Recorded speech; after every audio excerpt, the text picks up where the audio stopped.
A diario alguien sale de casa y no vuelve. No hay aviso, solo una ausencia que crece con las horas. Al principio hay angustia, luego silencio y después la búsqueda, inagotable, solitaria, desesperada. Las familias se transforman en investigadores, voceros y activistas. Porque en Ecuador, detrás de cada persona que no ha sido localizada, hay alguien que no se rinde. Un padre que revisa los mismos videos una y otra vez. Una madre que recorre infinidad de veces las mismas calles con una foto en la mano.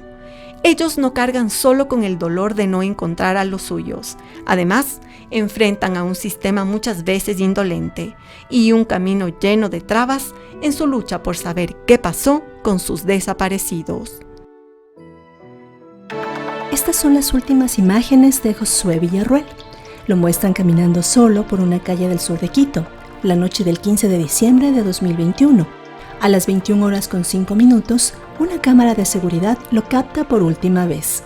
Bueno, como siempre, a veces salía, no se demoraba más que 1 hora, 2 horas y volvía. Siempre estaba comunicado conmigo por medio del teléfono. Y yo más o menos a las 6 de la tarde le hago una llamada porque ya se me hizo un poco medio raro que ya no regresaba rápido. Salió más o menos a la 1:40 más o menos de la casa. Me dice, papá, sabes que estoy con unos amigos.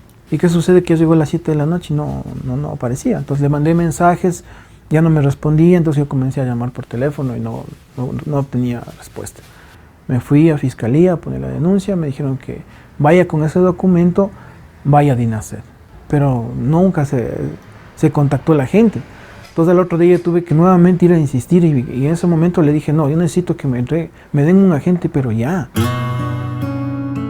Juan Carlos Villarruel guarda cada uno de los videos de aquel día. Los ha visto cientos de veces buscando respuestas. Está convencido de algo. Su hijo no desapareció por voluntad propia. Lo ha repetido en cada entrevista, en cada protesta, en cada papel que ha entregado en la fiscalía desde que puso la denuncia. En la parte de la esquina de mi casa hay una panadería en la cual yo instalé las cámaras de seguridad y 1:40, 45 más o menos pasa por ahí. Llega al lugar más o menos atrás del Colegio Amazonas, hay una pista de patinaje en el cual ahí se lo ve a mi hijo más o menos a las 7 de la noche con 2 personas. Se le ve que le ofrecen algo, le daban algo de beber, incluso él se queda como sentado, como dormido, se ve que le rebuscan. Entonces más o menos a las 8 de la noche mi hijo ya sale de ahí, caminando totalmente sin rumbo, más o menos en la Jipijapa e Intia hay un puesto de una señora que tiene un puesto de comida rápida. Frente de ellos ha estado un patrullero parqueado ahí. Entonces el muchacho va y les dice, ¿sabe qué? Hay una persona que está así, por favor que le ayuden. Pero ni 5 minutos se lo ve nuevamente a mi hijo subir. En esta vez ya sin los lentes, sin su gorra, igual desorientado totalmente. Entonces los policías no le ayudaron. La familia Villarruel pide una investigación diligente. La Ley Orgánica de Actuación en Casos de Personas Desaparecidas prioriza la búsqueda de niños, niñas y adolescentes desaparecidos. Josué tenía solo 17 años. Totalmente uno le golpea en todo sentido, psicológicamente, económicamente. Yo tuve que dejar un poco el trabajo para dedicarme a estar con el agente porque lamentablemente los agentes no están preparados para el tema. Yo como me desempeño en lo que es la seguridad electrónica, instalo todo lo que es seguridad, cámaras. Me hice cargo de la situación de bajar los respaldos de las cámaras privadas. Recientemente que tuvimos una reunión con la señora fiscal, resulta que eso nunca entró a cadena de custodia. Entonces, o sea, ese tipo de cosas es lo que a uno como familiar, o sea, sí le duele, le molesta. A más de tener a un hijo desaparecido, tener que lidiar con las autoridades que no saben hacer su trabajo. La historia de Josué es una de las miles que ha logrado recopilar la Asociación de Familiares y Amigos de Personas Desaparecidas en Ecuador, ASFADEC, que se creó en 2012 para visibilizar el problema estructural de las desapariciones. ASFADEC nace cuando desaparece la joven Carolina Garzón, estudiante universitaria de Bogotá, quien estuvo de paso acá en Quito, y ella desapareció el 28 de abril del año 2012. Entonces su padre llega los primeros días del mes de mayo y empieza a pararse frente al Palacio de Carondelet para exigirle al Estado y que le diga dónde está su hija Carolina. Pero el 2012 es marcado por muchísimos desaparecidos.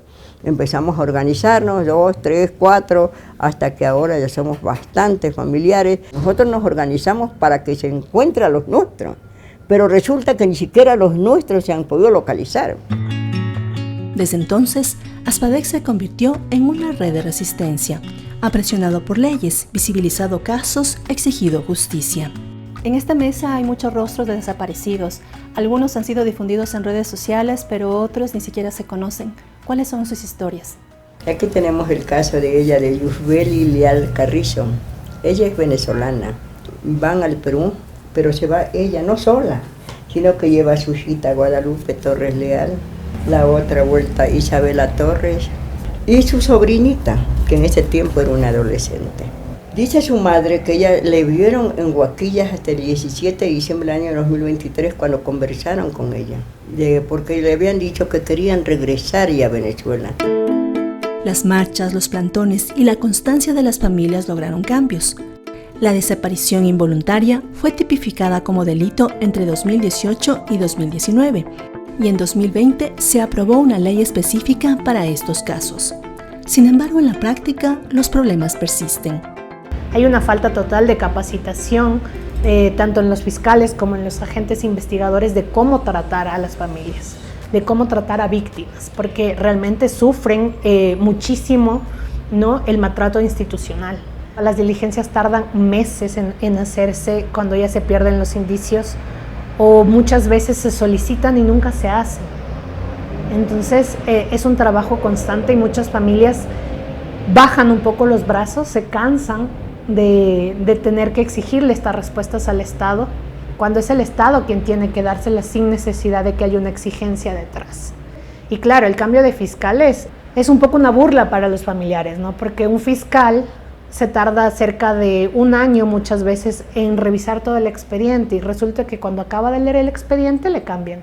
Los agentes también no responden a un sistema de cambios al interno de la policía. Las autoridades reconocen falencias, pero aseguran que todos los casos siguen activos. Dicen que la búsqueda continúa.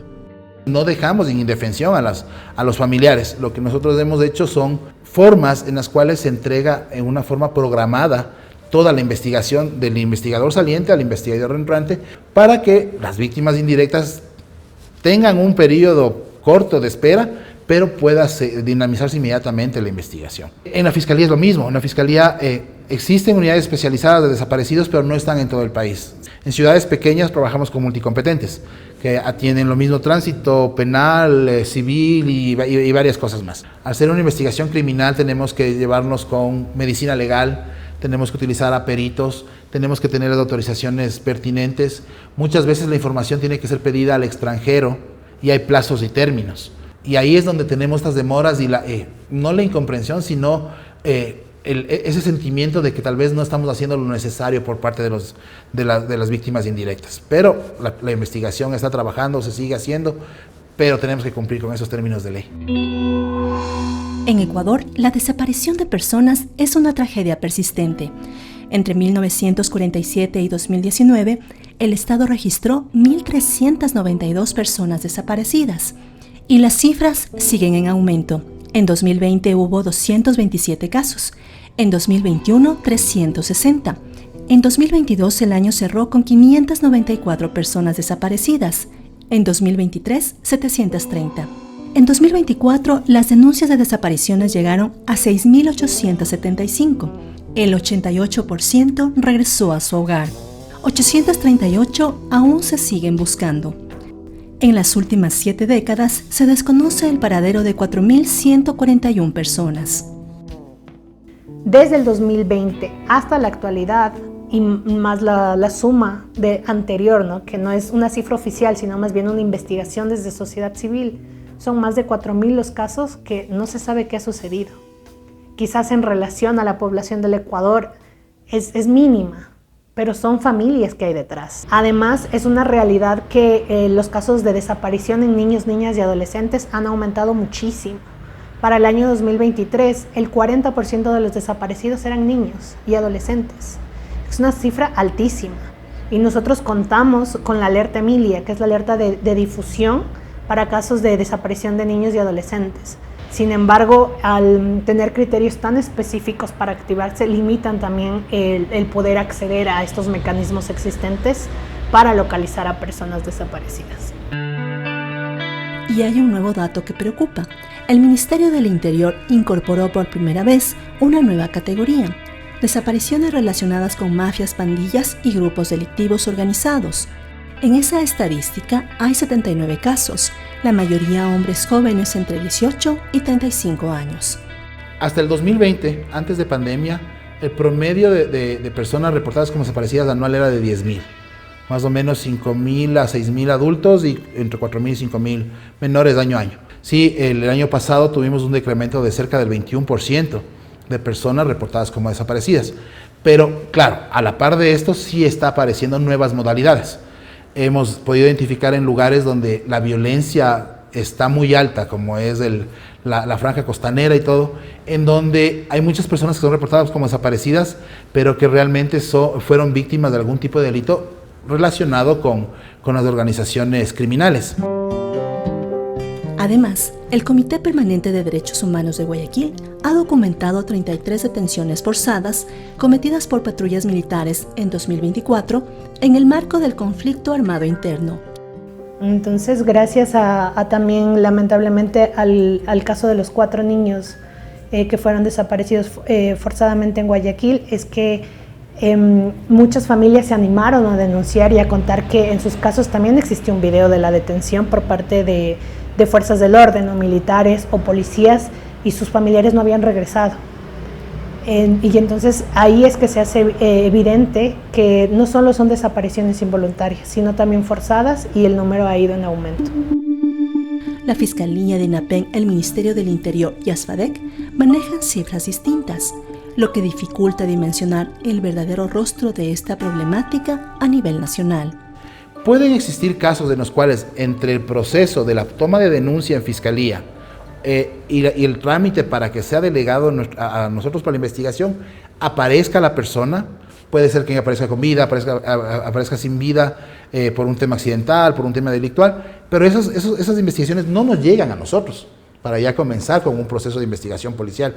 Y ahí es donde hay un pequeño desfase en las cifras. Al día de hoy tenemos 3.401 personas que continúan en investigación. Nuestra investigación es cíclica, no cierra. El mandato legal nos dice que la única forma de cerrar un caso de persona reportada como desaparecida es con la localización de la persona o con darle una respuesta a las víctimas indirectas de qué es lo que pudo haber pasado con esta persona. Entonces tenemos 3.401 investigaciones abiertas al momento. Mientras tanto, la sociedad civil maneja una cifra de más de 4.000. Sin embargo, frente a una desaparición, la respuesta siempre será la denuncia inmediata. Bueno, cuando una persona desaparece, primero recordar que uno no tiene que esperar para denunciarlo. Puedes hacerlo en cualquier UPC o en una unidad de fiscalía.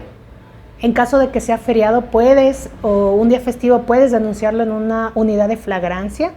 Y como ciudadano en general, aunque no tengas un familiar o un amigo desaparecido, la forma de contribuir es difundiendo los afiches. Quizás tú no lo hayas visto, pero quizás alguien que esté dentro de tu círculo sí. Y así es como puedes aportar también a esta problemática, difundiendo que sus rostros sean visibles para todos. Las desapariciones en Ecuador no son un hecho aislado, son parte de una tragedia colectiva. Mientras el Estado responde con lentitud o indiferencia, la memoria se convierte en la única forma de resistencia.